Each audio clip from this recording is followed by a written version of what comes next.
नमस्कार साथियों, royal study with Ajay Shastri YouTube platform पर आपका हार्दिक अभिनंदन है। यदि आप सीटेट की तैयारी कर रहे हैं जिसकी परीक्षा संभवतः सितंबर में होने वाली है, तो आप मेरे चैनल को निःशुल्क सब्सक्राइब कीजिए। हम यहाँ पर ईबीएस, संस्कृत और संस्कृत में वे चीज़ें जो आपको अभी तक किसी यूट्यूबर ने नहीं पढ़ाई होंगी, हम दावे के साथ आपको 15 नंबर की जो पेडागोजी है संस्कृत की और जो छांटने के लिए टॉपिक आते हैं वो हम वे टॉपिक पढ़ाएंगे जो आपकी वास्तविक परीक्षा में ही आते हैं। क्योंकि अभी तक जितने भी पेपर्स देखे गए हैं उनमें 6, 7 और 8 तक की संस्कृत ही आती है। तो हम अपने चैनल पर 6, 7, 8 की जो संस्कृत के चैप्टर हैं, जो अध्याय हैं, उनको हम पढ़ा देंगे और उनको हम छांटना भी बता देंगे। साथ ही साथ हिंदी में एक भी प्रश्न हमारे द्वारा बताया जाएगा वो लगभग आपको समझ में आएगा और परीक्षा में भी आएगा। साथ ही साथ जो बाल विकास है, तो बाल विकास की भी मैं अकेले ही आपको बहुत बेहतरीन तरीके से तैयारी करा सकता हूँ। गणित विषय का क्या होता है कि गणित विषय में आपको खुद तैयारी करनी होती है, क्योंकि गणित में सिर्फ जोड़ घटाना और गुणा भाग आता है और लिमिटेड टाइम का होता है, 1 मिनट में निकालना होता है। तो वहाँ पे कोई ट्रिक काम करती नहीं, वहाँ पे आपको केवल जोड़ घटाया गुणा भाग आना चाहिए। ठीक है, तो आज हम सीटेट के परिप्रेक्ष्य में ईबीएस में चर्चा करते हैं, जिसमें एनसीएफ में कुछ बातें दी गई हैं, जो 6 थीम्स दिए गए हैं उनके बारे में चर्चा करते हैं। साथ ही साथ आज के हम वीडियो से आपको 3 प्रश्न यहाँ से आने की पूरी प्रायिकता है, 2 से 3, और जो कुछ प्लस पॉइंट और कुछ नेगेटिव पॉइंट हमने ईबीएस के लिए लिए हैं, और आप आराम से वीडियो को समझें और सुनें। यदि चैनल पर पहली बार हैं तो चैनल को सब्सक्राइब करना तो आप बिल्कुल ना भूलिए, क्योंकि हम यहाँ बेहतरीन तरीके से तैयारी कराते हैं। आइए आज का वीडियो शुरू करते हैं। एनसीएफ नेशनल कैरिकुलम फ्रेमवर्क राष्ट्रीय पाठचर्या की रूपरेखा 2005। समय समय पर नई शिक्षा नीति से कुछ नए दस्तावेज निकलते हैं। उनमें से जो 1986 की नीति के बाद अभी जो नई शिक्षा नीति अभी वर्तमान में चालू हुई है, 2019 से नाम दिया गया है, जो अभी 20 में चालू हो पाई है। तो एनसीएफ क्या है कि एक नया दस्तावेज है जो हमें पढ़ाने का तरीका प्रदान करता है कि छात्र को कैसा पढ़ाया जाए। उसी कड़ी में कुछ थीम्स दे रखे हैं। उन्होंने ईबीएस की एक थीम्स दे रखी है जिसमें 6 थीम्स हैं। नंबर 1 है परिवार और मित्र। उन्होंने सिर्फ परिवार और मित्र टॉपिक दे दिया है, बात को खत्म कर दिया है।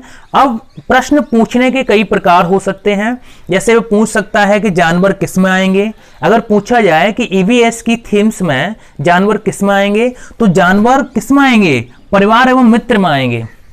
अब जानवरों के साथ साथ उन्होंने एक टॉपिक दे दिया है कि परिवार एवं मित्र, बस यहीं से टॉपिक खत्म कर दिया उन्होंने। लेकिन इसके पीछे पढ़ना क्या क्या आपको 3, 4, 5, 6 कि ईवीएस की सारी बुक्स पढ़नी है। एक भी प्रश्न आपका ईवीएस से बाहर नहीं जाएगा।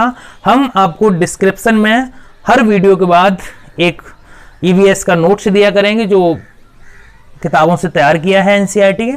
तो परिवार एवं मित्र में क्या है कि सभी जानवर आएंगे आपके, क्योंकि जानवर आप पालते हैं, वो परिवार के ही सदस्य हैं।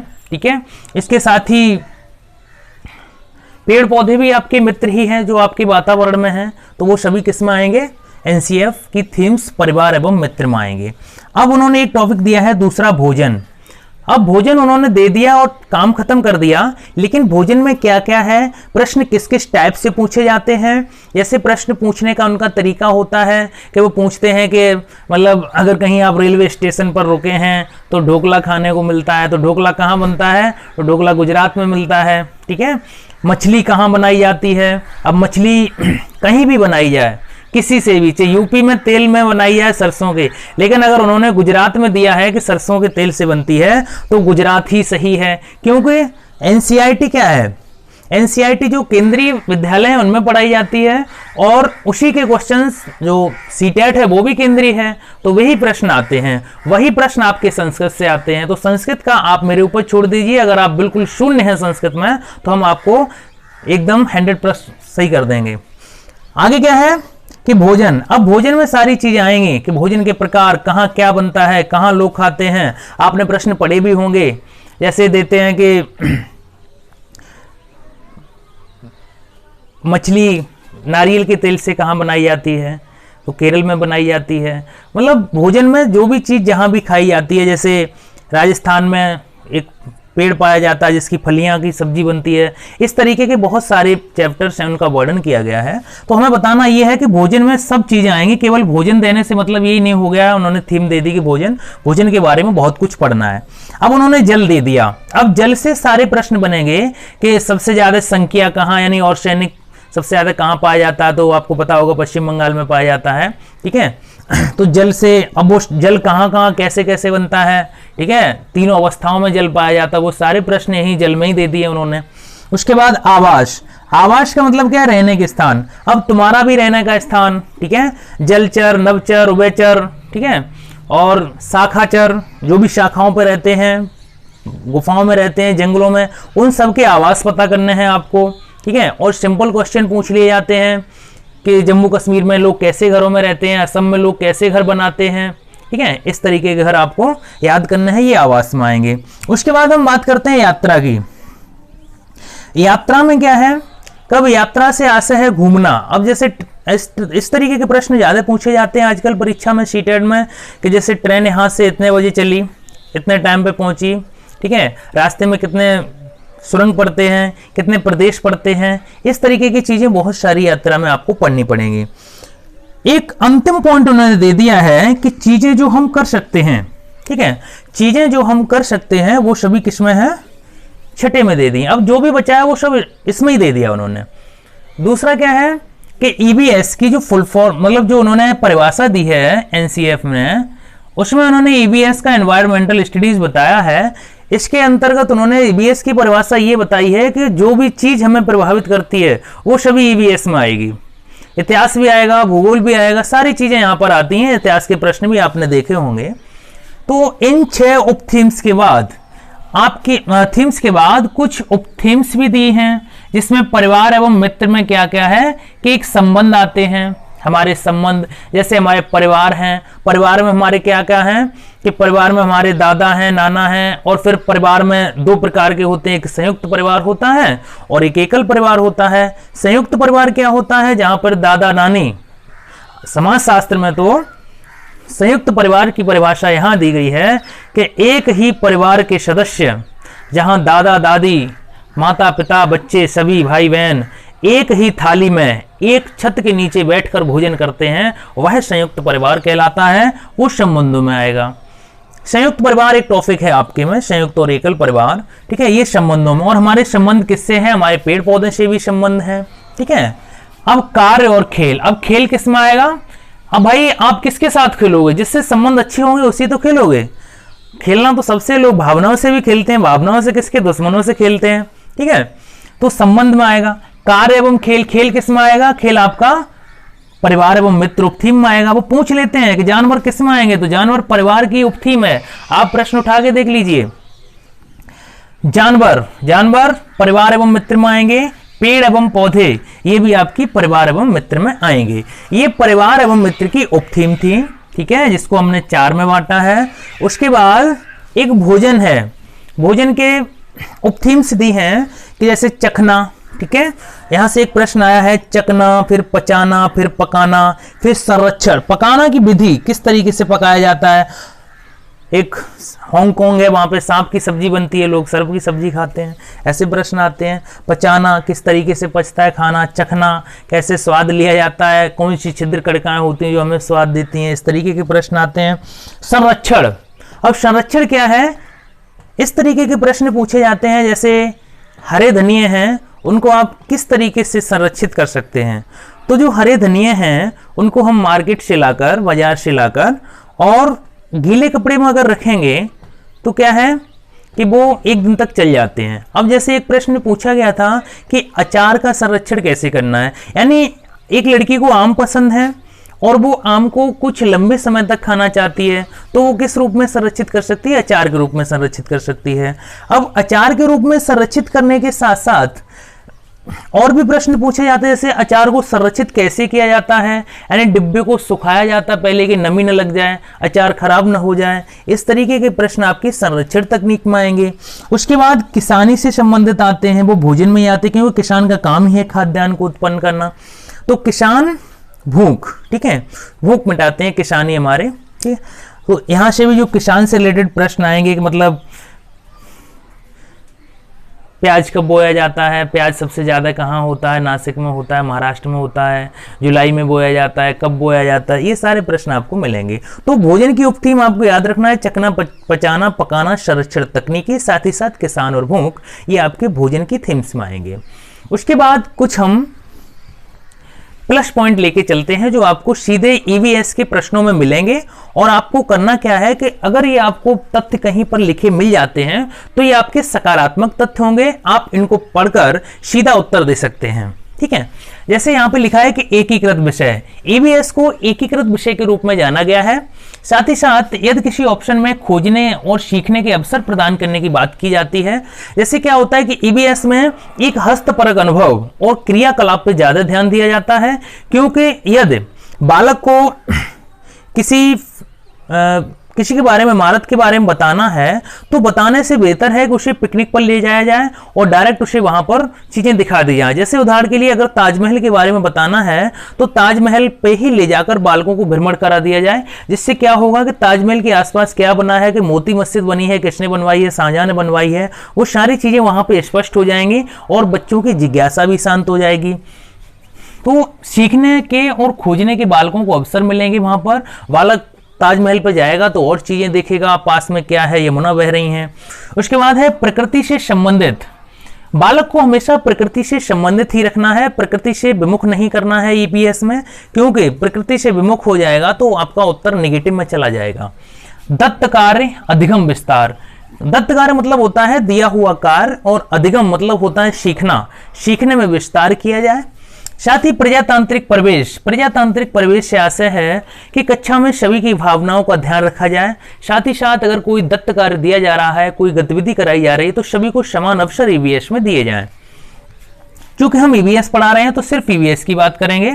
छात्र क्रियाशील रहें, छात्र हमेशा क्रियाशील रहेंगे, क्योंकि जीन पियाजे जी ने कहा है कि बच्चे जन्म से ही अन्वेषक, सक्रिय अन्वेषक होते हैं, अर्थात खोजी वैज्ञानिक प्रवृत्ति के बालक होते हैं, और उनकी खोजी जो प्रवृत्ति होती है उसको मतलब निखारना चाहिए, उन्हें अवसर देना चाहिए कि वो हमेशा मतलब कुछ न कुछ सोचते रहें, क्रियाशील रहें। छात्र क्रियाशील रहेंगे तो अच्छा सीखेंगे, क्रियाशील रहेंगे तो महान बनेंगे, और आराम करेंगे तो जंग लग जाएगी।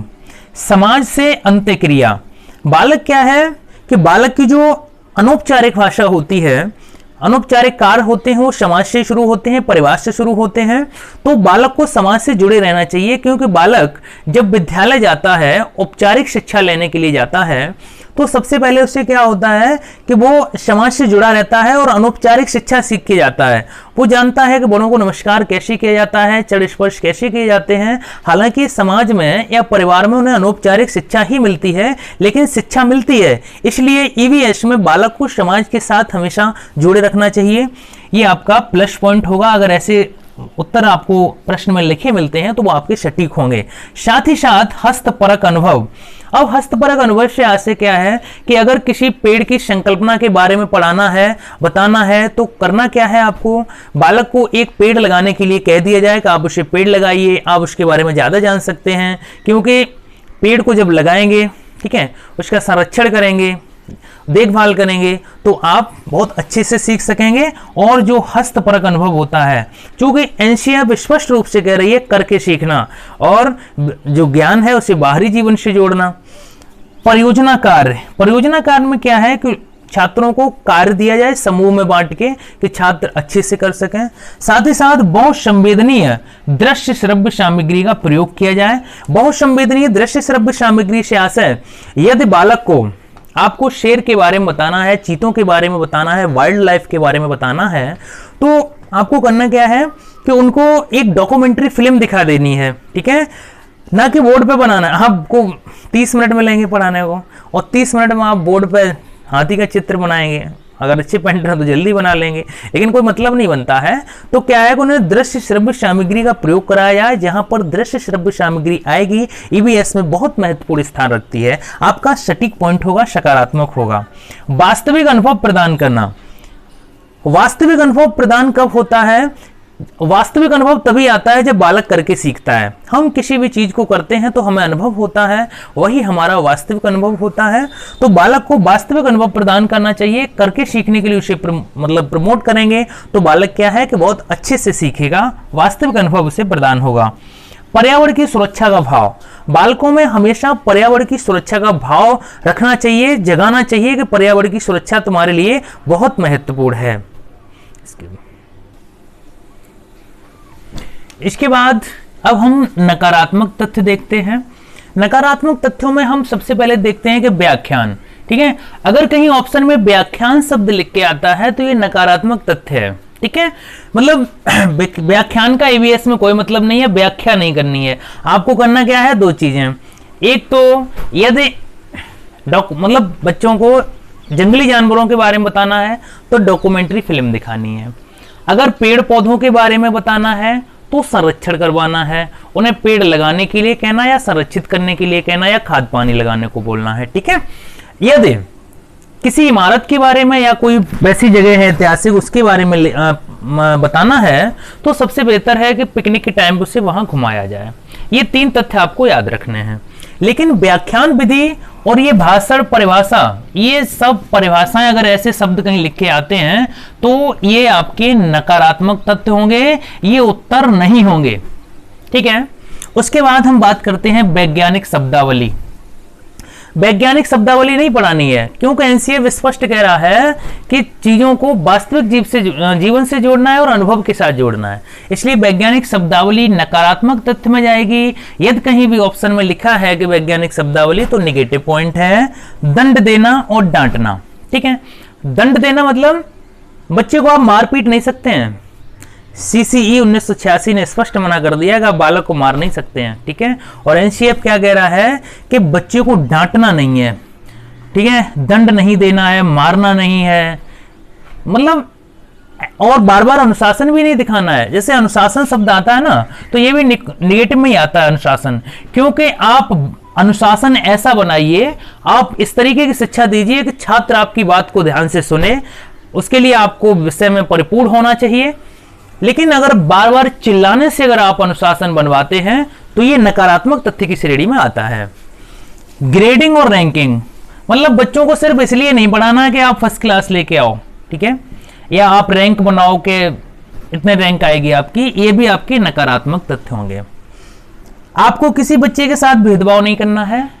अगर कहीं भेदभाव की बात आती है तो वो नकारात्मक तथ्य होगा। पर्यावरण क्षति, पर्यावरण क्षति से आशय क्या है कि पर्यावरण को किसी भी तरीके से नुकसान नहीं पहुंचाना है हमें। ठीक है, पर्यावरण, जैसा मैं इधर बता चुका हूं कि पर्यावरण की सुरक्षा का भाव ये प्लस पॉइंट है और पर्यावरण की क्षति ये नकारात्मक तथ्य है। वैसे भी हम पर्यावरण को क्षति ना ही पहुंचाएं तो ही अच्छा है। उच्च कक्षाओं के लिए तैयारी, आपको बच्चों को सिर्फ इसलिए नहीं पढ़ाना है कि वो 5वीं पास कर लें तो 6ठी में पहुंच जाए, 6ठी पास कर लें तो 7वीं में पहुंच जाए, ऐसे नहीं पढ़ाना है। आपको क्या है कि वातावरण के अनुसार प्रजातांत्रिक परिवेश में उसके जो ज्ञान को और निखारना है, सक्रिय करना है, सक्रिय अन्वेषक बनाना है और उसको व्यवहारिक ज्ञान भी प्रदान करना है। लेकिन उच्च कक्षाओं की तैयारी के लिए ये नकारात्मक तथ्य होगा। आपको व्यवसायिक बनाने के लिए नहीं पढ़ाना है, क्योंकि शिक्षा का उद्देश्य क्या है, सर्वांगीण विकास। और यहाँ पे एक पहलू पर ही बल दिया गया है कि मतलब उच्च कक्षाओं के लिए ही तैयार करना, तो ये नकारात्मक हो जाएगा क्योंकि सर्वांगीण विकास तो हो नहीं रहा है। व्यवसायिक बनाने के लिए, अब व्यवसाय का मतलब क्या है, व्यवसायिक बनाने के लिए कि व्यवसाय के लिए तैयार करना कि आप इसमें चले जाओ, आप फैक्ट्री में चले जाओ, मोबाइल सामान्य की दुकान खोल लो। ठीक है, तो ये आपके नकारात्मक तथ्य होंगे। सीमितता, किसी भी चीज को सीमित नहीं रखना है। विस्तार अगर धनात्मक है तो सीमितता नकारात्मक तथ्य में आएगी, क्योंकि किसी चीज को अगर सीमित कर देंगे तो उतना ही ज्ञान मिलेगा, अगर विस्तार समझाएंगे तो और अच्छी बात है। केवल, मात्र, सिर्फ और ही, दुनिया में कोई चीज केवल नहीं होती है। मेरा YouTube चैनल केवल नहीं है, मैं एक केवल अध्यापक नहीं हूं, बहुत सारे ऑप्शन होते हैं। अगर केवल वाले तथ्य आते हो तो ये निगेटिव होते हैं। अगर कोई मात्र शब्द आता है तो वो भी नकारात्मक ही होता है। अगर कोई चीज सिर्फ लिख के आती है तो वो भी नकारात्मक ही होती है। साथ ही शब्द भी नकारात्मकता का ही बोधक है। उसके बाद रटना, याद करना और कंठस्थ करना। बच्चों को रटाना नहीं है, सिर्फ समझाना है और चीजों को समझाने के साथ ही साथ उन्हें सक्रिय अन्वेषक बनाना है, न कि उन्हें रटने के लिए बोलना है, ना ही उन्हें याद करने के लिए। ठीक है, जैसे रटना, याद करना और कंठस्थ करना, ये सब चीजें क्या हैं? ये सब चीजें नकारात्मक हैं और ये नकारात्मक रहती हैं। ठीक है, ये इस तरीके के अगर कहीं ऑप्शन लिखे मिल जाए तो आपके नकारात्मक तथ्य होंगे और आपके उत्तर गलत होंगे, इनको गलत में ले जाना है। हाँ, ये प्रश्न सही कब होंगे? जब वो पूछेगा कि इनमें से कौन सा नहीं है, को छोड़कर, शिवाय, इस तरीके के प्रश्न अगर पूछे जाते हैं तो यहां से सही होंगे, लेकिन ये नकारात्मक तथ्य हैं। अगर प्रश्न सकारात्मक है तो ये नकारात्मक होंगे। ठीक है, अगर प्रश्न प्लस पॉइंट पूछा जाता है तो इनमें से जो ऑप्शन होंगे वो सही होंगे। उम्मीद है आपको मेरा वीडियो पसंद आया होगा। इसी तरीके के धमाकेदार वीडियो देखने के लिए आप हमारे YouTube चैनल को एक बार सब्सक्राइब कीजिए और साथ ही साथ जितने लोग हैं उनमें मेरे वीडियो को शेयर जरूर कीजिए। वीडियो देखने के लिए बहुत बहुत धन्यवाद।